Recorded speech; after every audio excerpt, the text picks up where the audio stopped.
The title of this poem is Free Your Mind. I once was told by a wise man bold that the best person one can be is a person whose mind is free. I asked him why was this so. He said, I'll tell you before I go, but first let me tell you this.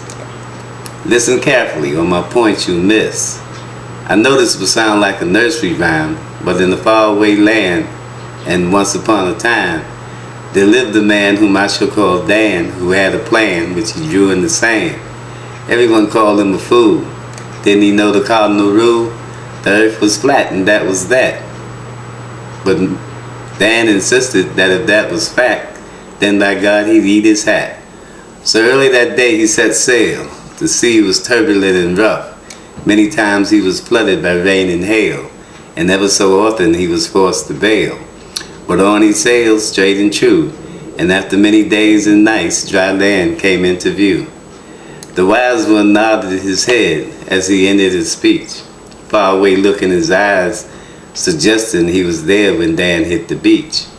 Young, foolish, and impetuous as I was back then, I had not the sense and knowledge to catch the lesson behind his grin. Acknowledging my lack of understanding and forgiving the impudence of my demanding, he began to tell me the moral of his story. The man who is free in his mind to manifest an idea will attain glory. The slave to the norm will remain bound.